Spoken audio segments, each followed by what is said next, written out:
あなたは命の危険を感じるほど人から執着されたことはありますか？ 1959 年6月14日、アメリカニューヨーク州ブロンクス。本当に愛してるんだ。僕の元に戻ってきてくれないか？電話越しに悲痛な面持ちで女性への愛を告げたのはバート・ブガチ。この町で弁護士を務める男でした。バートの訴えも虚しく、あっけなく切られてしまったその電話。彼は元恋人リンダのことを忘れられず、何度となく電話をかけていましたが、リンダにはすでに新しい恋人がいました。そして今日は彼女にとってそんな恋人との婚約パーティーの日。とっくに別れたはずのバートのことなど眼中にあるはずもなかったんです。受話器を置き、しばし呆然としていたバート。しばらくすると彼はもう一度ダイヤルを回しました。ただその相手はリンダではありません。明日人を雇いたいんだが、電話越しに淡々とそう告げたバート。この後リンダは彼が雇ったその人物によって顔面に硫酸を浴びせられてしまうんです。結婚を控えた元恋人に硫酸を浴びせかけた男。あまりにも卑劣な方法で女性を傷つけた男の意図とは。物語は男の身勝手な犯行だけでは終わらず、女性の衝撃の復讐劇が待っていたんです。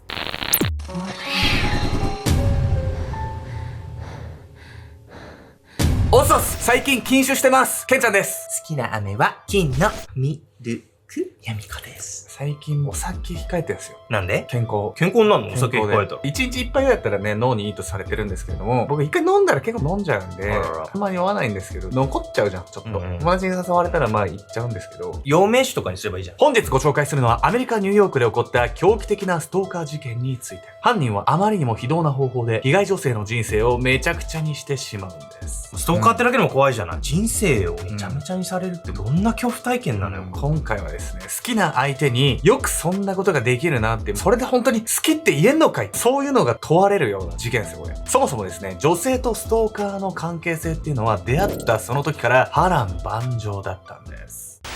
紳士的な彼の秘密。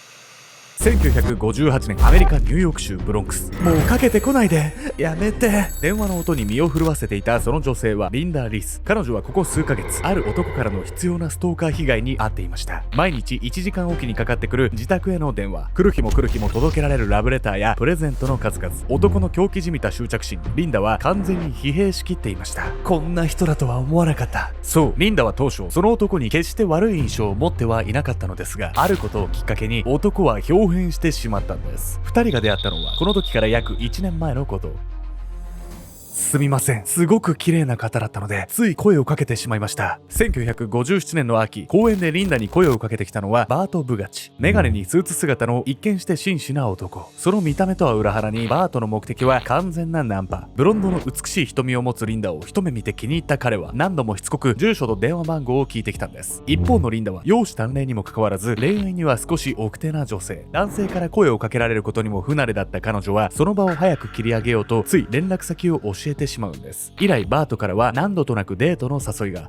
バートさん、今度の日曜はちょっと用事があって。リンダは彼の熱烈なアプローチに戸惑いますが、母親はそんな彼女の背中を押しました。バートはニューヨークの街で弁護士事務所を構える優秀な男。結婚適齢期を迎えたリンダにとってこの上ない相手だと母は考えていたんです。来てくれてありがとう。さあこっちに座って。母の勧めもあり、バートとの食事にやってきたリンダ。彼女は最初こそ警戒していましたが、物腰柔らかくリードするバートに徐々に心を許していきました。バートさんは本当にすごい人。お話もすごく面白いわ。弁護士だけではなく、映画プロデューサー、ナイトクラブ経営と幅広く事業を行うバートの話は、リンダにとって刺激的なものばかり。自家用ジェットで夜景を見下ろす彼とのデートは、まるでお姫様にでもなったかのようでした。こうして着実に心惹かれていったリンダは、いつしかバートと交際するように。もしかしてそのストーカーってバートってやつ？この時点ではすごい解消がありそうな男に見えない？この男実はね、普通にリンダと恋ができるような立場にはなかったんです。バートは常にリンダの元を訪れ、ほとんどの時間を彼女と過ごすようになりました。朝晩は職場に送り迎えし、昼休憩もわざわざ落ち合って食事をとるほど、リンダの男友達に異様に嫉妬するなど、バートは人一倍独占欲が強い男でしたが、リンダはそれも一つの愛情表現だと思っていたんです。そうやって二人が過ごすうち、ある時バートはついにリンダにプロポーズ。僕と結婚してください。相思相愛の二人はめでたくゴールインするかに思えました。しかし結婚式の準備を進めていた折、リンダはバートをよく知る知人から耳を疑うような事実を打ち明けられるんです。実のところバートは既婚者だったんです。黙っていて悪かった。でも妻とは別れるつもりなんだ。もはや弁明の余地もない状況に思えましたが、ここからバートは妻との離婚を進め、離婚証明書をリンダに提示。即座に動いた彼の熱意にリンダもその場は折れることにしたんです。しかし2人の間にはまだ波乱の展開が待っていました。実はバートが用意した離婚証明書は偽造されたものだったんです。リンダが役所へ確認しに行ったところ、バートは弁護士の立場を利用し、不正に離婚証明書を発行していたことが判明。すまない。娘のこともあって、妻が離婚に応じなかったんだ。バートには障害を持つ一人娘がおり、その娘のことを思うと、簡単に離婚などできるはずもなかったんです。こうして嘘をついてでもリンダを手に入れようとしたために、バートは彼女を手放さざるを得なくなってしまいます。そんな嘘バレるに決まってんじゃない？弁護士が言ってるくせし全然頭回ってないじゃないのよ。バカだよ。恋は盲目を究極に詰めてべっこ飴に濃くしたぐらいのやべえ男なんですけど、この男は弁護士の立場を利用してあの手この手でやってたんですけど、ここまでの思いがあるやつがストーカー化したらね、どんなに恐ろしいかっていう。本当に恐ろしいんですこれ。マジでやばいです。語彙力も僕の。最強のストーカー。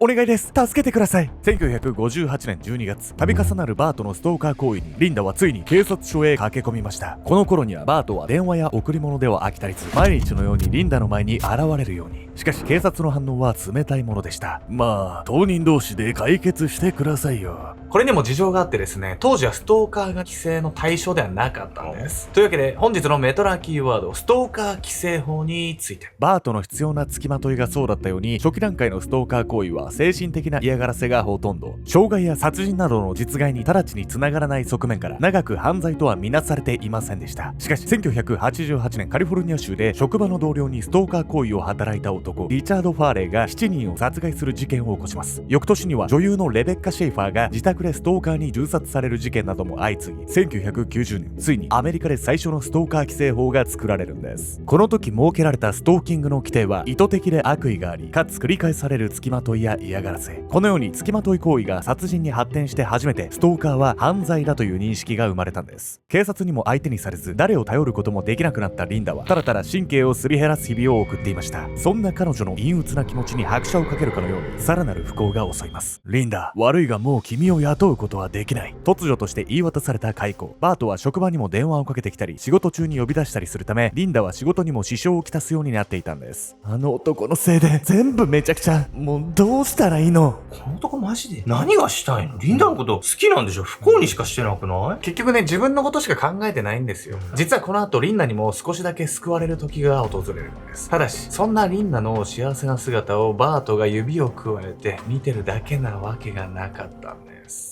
ずいぶん大変な目にあったようだね。でももう大丈夫だ。バートにしつこく付きまとわれ、職まで失いボロボロになって傷ついていたリンダに優しく語りかけてきたのはラリー・シュワルツ。彼はリンダがバートと付き合う前に唯一交際したことのある男性でした。再会した2人はリンダを取り巻くその事情もあり、数ヶ月で婚約。これでやっと私も幸せになれる。リンダもそう信じてやまなかったんです。しかしリンダとラリーの婚約パーティーが予定されていたその日、リンダにかかってきた一本の電話。新聞の社交欄で君の婚約を知ったよ。でも僕は諦められない。本当に愛してるんだ。僕の元に戻ってきてくれないか。度重なるストーカー行為でリンダを不幸のどん底に突き落としておきながら、まだ愛しているなどと口にするバート。ようやく幸せになると思った矢先、嫌な出来事を蘇らせようとするその声にリンダはすぐに電話を切ってしまいます。相手にしなければ何も問題はない。彼女はそう信じていたんです。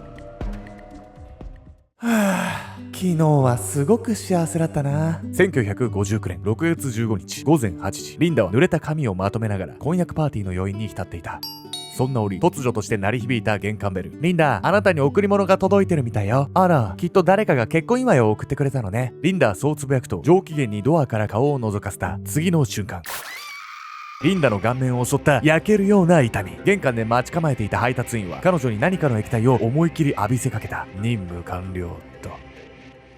配達員の正体はバートが雇ったマフィアのメンバー。硫酸を顔に浴びせられたリンダは毛髪と両目の視力を失ってしまうんです。やばすぎこいつ。自分のものにならないっていう身勝手な理由で硫酸なんて浴びせかけると思考回路がバグってて意味がわかんない。いわゆるね、アシッドアタックっていう酸で攻撃するってことなんですけど、インドとかさ、結構あるんですよ。イスラム圏とか。本当に恐ろしいっていうか、治んないじゃん。本当ね、気をつけてね。気をつけてね、本当に。リンダを取られたくなかったバートは、彼女の美貌を奪おようとしたんです。そしてリンダにはこの後さらなる悲劇が待ち受けていたんです。事件の後、リンダはすぐに警察へ通報。1959年10月、バートは禁錮30年の刑を下されます。一方、リンダは3ヶ月の入院を余儀なくされ、その間も婚約者のラリーは献身的に彼女を看病し続けました。やっぱり私にはラリーしかいない。この事件でラリーの優しさを痛感したリンダは改めて彼に生涯添い遂げることを誓ったんです。そしてそれはリンダが目の治療を終え、包帯を外す日が訪れた時。この日を心待ちにしていたラリーは彼女の素顔を見ると確かにこう言ったんです。すまない。結婚はなかったことにしてくれ。包帯を取ったリンダの目はひどくただれ、元の美しいブロンドの目は見る影もありませんでした。そんなリンダの姿を前に婚約者のラリーは彼女を守り抜く自信をなくし逃げ出してしまうんです。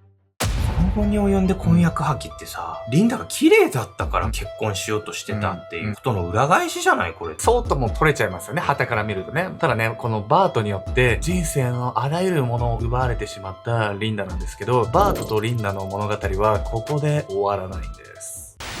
生涯をかけた復讐。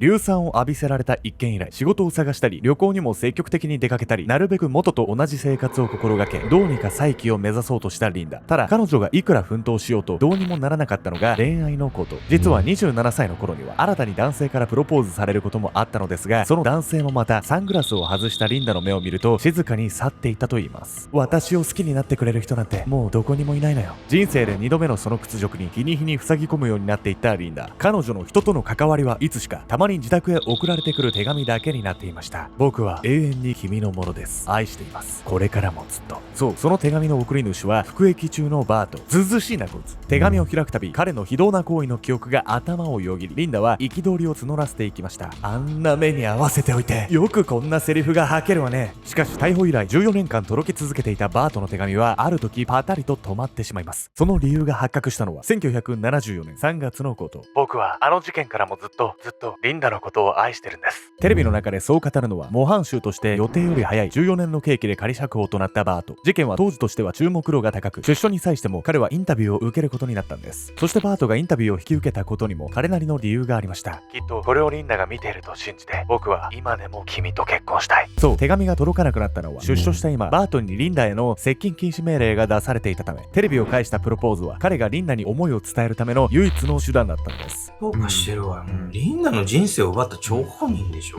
よくもまだプロポーズしようだなんて思えるわよね。なんか本当に好きなのかわかんないし、ずうずうしいよね。すごいよね。私たちの感じたことのある好きと同じ気持ちなのかしら。気持ちとしては違うと思うんだけど、度合いがぶっ飛んだらこうなっちゃうのかな。絶対真似したくはないけどさ。そしてなんと驚くべきことに、リンダはこの後バートに会うことにするんです。なんで？本当に自分が何をしたか分かってないのね。後悔させてやるわ。バートのテレビ越しのプロポーズにまたしても怒りを湧き上がらせたリンダ。彼女はそこから警察の立ち会いのもと、バートと直接話をする機会を設けました。そして訪れた面会の日、バートを前にしたリンダはすぐにサングラスを取り、自身のただれた目を彼に見せつけたんです。そう、リンダは婚約者さえも逃げ出してしまった自分の姿を晒すことで、バートが犯した罪の重さを彼自身に突きつけようとしたんです。自身の愛したブロンドの瞳を失ったリンダの姿に顔面蒼白で立ち尽くすバート。重苦しい空気の中、彼は静かに口を開きます。本当に悪いことをした。後悔してもしきれない。それでもやっぱりリンダはとても美しい。僕は今でも君を本当に愛している。その言葉にリンダは思わずあっけに取られていました。二人の男性から傷物のような扱いをされ、女性としての人生を完全に諦めていたリンダ。そんなリンダの姿を見てもなお美しいと口にしたバートに彼女は驚きを隠せなかったんです。そしてこの数ヶ月後、リンダはバートとの結婚を選ぶんです。マジか。彼には私の目となって一生かけて面倒を見てもらうのよ。吹っ切れた笑顔でそう語るリンダ。彼女は美しい瞳を奪った犯人、人生の責任を取らせることで復讐することにしたんです。またリンダはバートと再会した時の印象をこうも語っています。刑務所にいる長い期間でバートは生まれ変わったように素敵な人になっていたわ。過去はもう変えられない。だからここからスタートするって決めたのよ。1974年11月27日、バートの十数年に及ぶストーカー行為の末に結婚した2人。その後バートは浮気などしたものの、リンダを心から愛し生涯尽くしたと言います。浮気したんかい。やばいわよね。バートは素晴らしく献身的な夫です。2013年、異様な執着心で自分を散々に困らせたその男にそんな言葉を残し、リンダは75歳で他界。夫のバートはその7年後の2020年、彼女の後を追いました。